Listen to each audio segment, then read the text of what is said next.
Hello, welcome back to another video of Genshin TCG. I'm finally here to talk about the new cards we've gotten in the latest update. Probably a bit late, but better late than never. I've had some time to play around with these, and to be honest, Rosaria is my favorite, and Siege Win I think is the least favorite of the three. Like, for example, Wolf Lord. Down on its core, this is nothing but a crap counter. If you have trouble against crap players, use Golden Wolf Lord. And that's about it. It's not good in much anything else. Though I have actually, we can discard those. For example, this deck, I have played around with denying opponents healing while also doing a bunch of pierce damage by combining Wolf Lord's corrosion effect with the Rosaria Island's distant storm effect. This makes for a quite powerful anti-stall deck. And any deck that revolves around healing, this can completely counter. But let's get back to the other cards. So that was enough about Wolf Lord. It's not today's main subject. Siege Win, like I said, not my favorite, and that is simply because, well, actually there's two reasons. First one is, the skill does create cards, but even though it says here, where does it say it?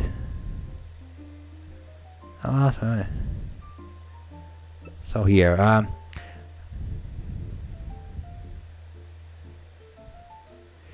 because this doesn't say anything about discarding, or mainly because this is not considered discarding when this card is drawn. So it's a draw effect, not a discard effect. And because it's a draw effect, it does not count towards central laboratory, neither does it count towards stage, because it's when it's drawn, not when played, and this is when you play. If it did count towards stage and where is it, central laboratory, if it did count towards these cards, and then I would like it a bit more, but it does not, so I don't really like it. And the other part why I don't really like Siege Win is because of the source water droplet part of the passive skill. The point of life thing, it's completely fine. Yeah, you can get up to 3 extra max HP, that's very cool, that's very nice, nothing to complain. But the source water droplet, it's only good when you play Siege Win with Nubliet. So basically, this passive, well, to be honest, the whole of Siege Win's kit is optimized to be paired with Nubliet. There isn't like any other good option. You should just play Nubliet with Siege Win. And well, because of that, I don't really like Siege Win. But my favorite, Rosaria, because this is a full gamble. Now I'm sure if you actually stumbled across this video, you at least know something about Genshin TCG. That is my expectation of anyone who watches my videos. Well, to put it simply, you can do double damage. It's just a Mona burst, which is much easier to get. And I should say, actually, we can talk about the gameplay wise details when I finally get into a match here, but to put it simply, when you want to use Rosaria, you should always have, if you want an optimal deck, you should always have another cryo character, and a character that can increase their own damage. And what I mean by that is stuff like Linny's elemental skill that gets increased by prop surplus, or Shenhe's skill that Shenhe's skill and burst both increase her skill and burst damage, as well as other characters such as Ayato's normal attack that gets an increase after using the skill. Anything that increases their own damage, like a character's own damage. For example, actually I think I have it here. I've where is it? There. I've played a Lisa deck because Lisa's talent is an easy damage increase for Lisa, and combined with Rosaria's critical hits, suddenly it's very easy to one-shot opponent characters with Lisa. But I'm gonna be using this deck with Linny today. And as we immediately got a match, gotta love this Arena of Champions. I go to a normal matchmaking and I have to wait for like a half an hour to get one match. But lovely, here we can get them fast and easy. So, yeah, that's nothing special really. What I do think, with Rosaria, you should always have Moon Piercer. That's actually I'm gonna probably show it to you. We most likely will get to see why you should have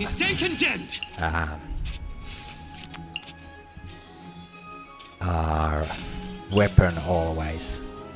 I mean, simply because it's a damage increase, that is like the number one reason. But there's a secondary reason, and if we get to draw the proper cards, I'll tell it to you. But basically, so because with Rosaria you want any cards that increase damage, you should always have weapons, and because there's just... I see.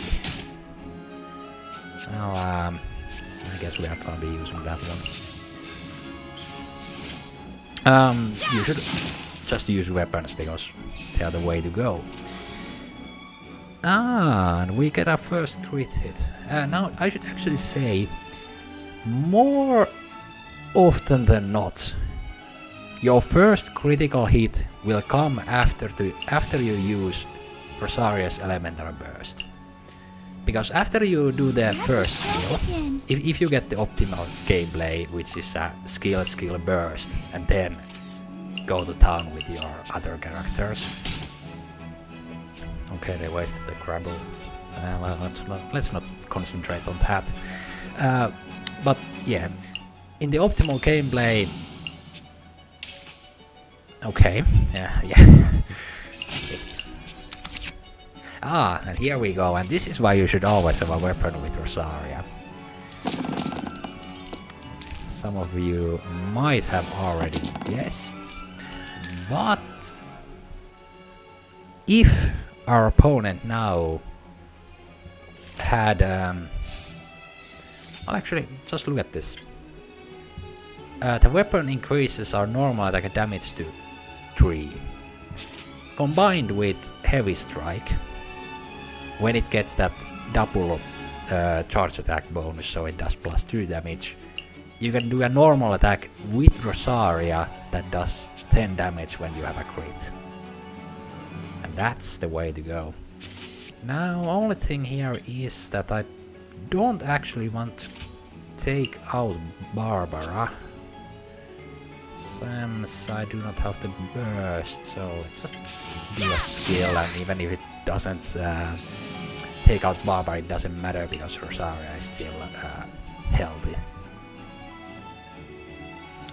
But yeah, in the optimal gameplay, double skill, burst, then switch to your other characters.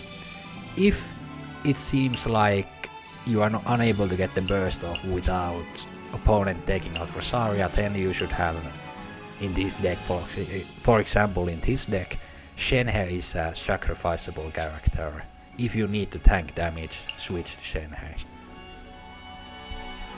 Because getting Rosaria's burst, ideally on round 2, is their goal, but in this case, because my dice are what they are, I'm probably just going to switch and do a prop arrow and see what happens after that. But yeah, so like I mentioned before, with Rosaria you want everything that increases your damage. Though you should consider that if you have cryo resonance, heavy strike weapons and food, there really isn't gonna be anything else in your deck. And well, this is a little disappointing. It seems our opponent has somewhat given up. A shame indeed. A little weak. Oh, maybe they had a network error. They should really like here's a little thing. They should really like add some marker that lets you know if your opponent has disconnected, because this does happen quite often, and I'm all like, are they just AFK? Have they given up?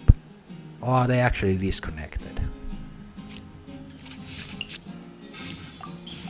Like, I never know, and I've simply taken the stance that if my opponent goes AFK, then I'm just going to play like normal. It happens too often to be like waiting around for few rounds AFK myself. So yeah.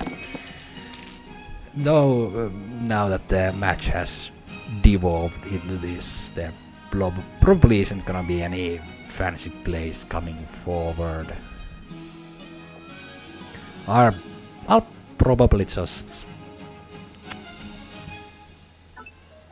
cut the rest of the match out, and I'll see you in the next one.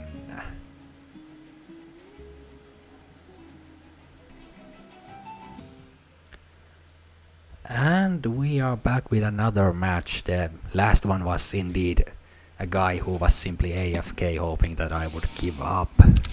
It at least seemed like that.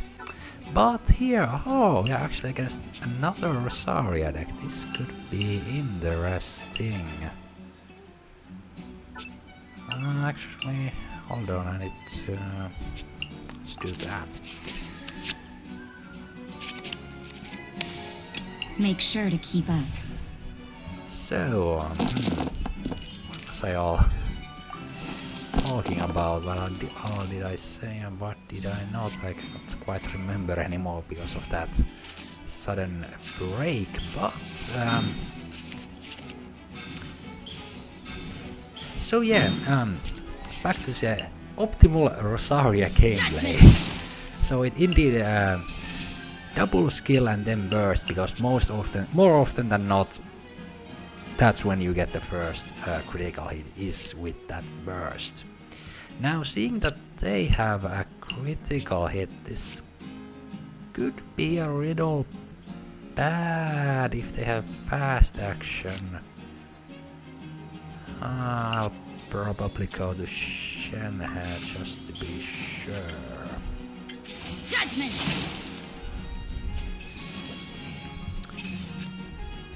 Yeah, that's no surprise. What exactly is teamwork? But so yeah, the optimal double skill burst, and then you want to reach 5 damage breakpoints with your own characters. And what I mean by this is that attacks that without the critical hit do 5 damage. Simplest way is, of course, cryo resonance, which is why you should always have cryo resonance. Now I have a feeling they have a fast action switch. Should I... No, hold on, they cannot. That's good. I will just do that. We should be fine. Obey! And another reason actually why I'm using can't run. Shenhe with Rosaria is this, because like I explained before, Shenhe is sacrificable in the early game, but right now we Sooner we're done, use the better. Shenhe's skill, and when you add Shenhe's skill to the equation, our skill now does 3 damage with the weapon with Shenhe's buff, and 3 damage plus Cryo Resonance, and we are once again in the 5 damage break point that turns us into a complete... Hold on. I need to actually think. I could do... Yeah, that's probably best. Yeah, Prepare to be amazed. Sadly, we cannot get gamblers here, but it is what it is. They do not have a crit, so we are fine on that. Lini isn't gonna be in any immediate threat. Oh, also another reason why I'm using Heavy Strike with this deck. Like, if you are using, let's say, Diluc, for example, instead of Lini, Tandoori Chicken is the way to go. But because of Lini's prop arrow, this is a normal attack, and it can be buffed by Heavy Strike. That is the reason why Heavy Strike is way to go when you are using Rosaria and Blitz. Let's see. You know, I think I'm gonna take my chances. So hold on, that's gonna do 4 doubled because that's for 8.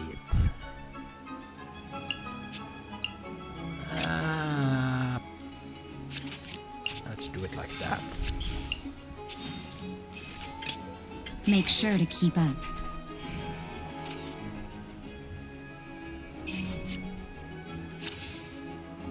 Yeah, that doesn't matter. We just may have to use one skill on Shenhe to get up. Now that's very nice. Now actually I think I can show you the Heavy Strike meme here. Yes, I can. So as you can see, the character currently has 10 HP in total, considering the shield. So what we do is... hold on, do I have... Actually, hold on, Can I do it? Hold on, one... Yeah, I can... Hey, no, hold on, I cannot do it with gamblers, that's sad. I suppose I cannot actually show it to you. It would be an optimal situation. It's an honor to be here. Maybe I can show it here, because now they cannot re-attack with Rosaria. Yeah, I think I can show it here, so let's just get rid of that. Play that. Play this, and voila. No, not me. Too.